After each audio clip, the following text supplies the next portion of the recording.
जय महाराष्ट्र सर्वांना। मागच्या आठवड्यामध्ये मी एक परिचय व्हिडिओ सादर केलेला होता। मयत तरुणी आणि मंत्री एकमेकांना कसे भेटले, आता मयत तरुणीचे हे हिंगोली कनेक्शन कसे, मंत्र्याला हे प्रकरण दाबण्यासाठी कशी कोणाकडून मदत मिळाली, दोन मंत्र्यांबद्दल मी मागच्या व्हिडिओमध्ये सांगितलं होतं, पण आजही अजून काही सांगणार आहे। जो मागच्या वेळेला फक्त गाडीचा नंबर MS38 इतका सांगितला होता, आज त्याबद्दलही सांगणार आहे। तर हिंगोली जिल्हा परिषदेचे तत्कालीन उपमुख्य कार्यकारी अधिकारी हे संबंधित मयत तरुणीचे नातेवाईक असून सध्या वादग्रस्त मंत्र्याचे खासगी सचिव आहेत। आता ते खासगी सचिव कसे झाले तेही सांगते। हे अधिकारी कधीचे, तेव्हाचे हे अधिकारी पूर्वी कळमनुरी येथे आदिवासी विभागामध्ये होते आणि त्यांनी बंद पडलेल्या 3 शाळा, त्याच्यापैकी एक शाळा हडप केलेली होती आणि आदिवासीयांच्या जे योजना असतात तर त्याचं ऑनलाईन टेंडर न करता काय केलं होतं तर डायरेक्ट कंत्राट हे आपल्या नातेवाईकाला दिलेलं होतं। त्याची विभागीय चौकशी लागू नाहीये म्हणून कळमनुरीच्या आमदाराच्या मार्फत तत्कालीन आणि सध्याच्या मंत्र्यापर्यंत हे अधिकारी पोहोचलेले होते। तर त्यांची कधी त्या अधिकारीची तेव्हा त्यांची विभागीय चौकशी होऊ नये म्हणून कळमनुरीच्या आमदाराच्या माध्यमातून ते प्रकरण म्हणजे एकमेकांना भेटलं आणि ते प्रकरण त्या चौकशीतून ते वाचले। कोण? तेव्हाचे अधिकारी, आत्ताच्या सध्याचे खासगी सचिव। हेच अधिकारी शासकीय वाहनावरती, कोणाच्या? स्वतःच्या शासकीय वाहनावरती आमदाराचे स्टिकर लावून फिरत होते। गाडीचा नंबर MS38R47। पुढचे दोन नंतर सांगते।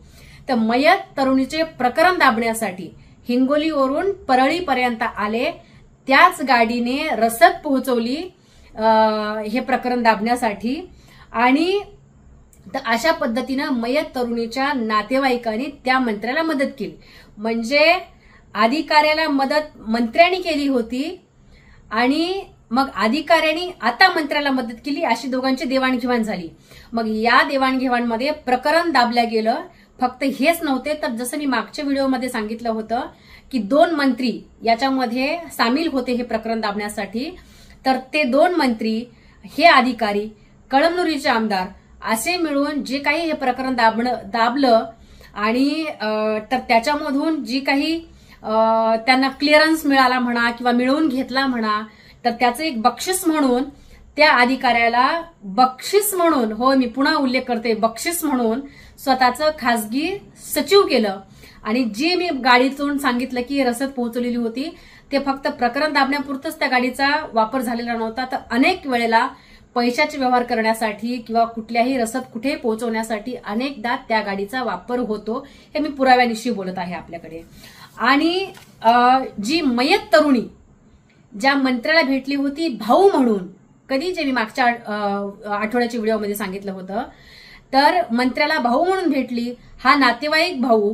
तर हे 2 भावांनी मिळून बहिणीच्या नात्याला कसा काळिमा फासला हे यातून सिद्ध होते आणि एकमेकांनी एकमेकांना मदत करून ज्या पद्धतीनं बक्षिसं मिळवली किंवा ज्या पद्धतीनं प्रकरणं दाबली त्याच्यावरून तर एकच सिद्ध होते की मेलेल्या मड्याच्या टाळूवरचं लोणी खाणं हे काय प्रकार असतो तो याच्यातून सिद्ध होतो। आज आपण हे प्रकरण म्हणजे संपलं कसं हे आपण पाहिलं। येणाऱ्या काळामध्ये आपण त्या तरुणीचा गर्भपात असेल किंवा ते प्रकरण दाबण्यासाठी अजून याच्यामध्ये कोण कोण इन्व्हॉल्व आहेत हे सगळं आपण बघणार आहोत।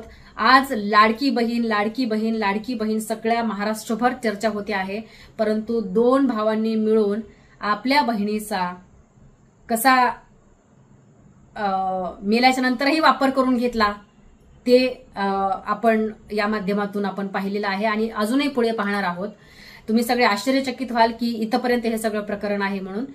काल मी एक पेनड्राईव्हचा फोटो पोस्ट केलेला होता, त्याच्यात मला पत्रकारांनी, अनेक वेगवेगळ्या पक्षाच्या वेगवेगळ्या वरिष्ठ पदाधिकाऱ्यांनी, कार्यकर्त्यांनी मला फोन केले, ताई काय आहे म्हणून अनेक बातम्या झाल्या। तर खास करून पत्रकार दादाला आणि ताईला सांगायचं आहे की पुढचे किमान 3 महिने तुम्हाला खाद्य पोहोचेल असे माझ्याकडे सगळे पुरावे आहेत। पुराव्यामध्ये मी तुम्हाला काही हिंट देऊ इच्छिते।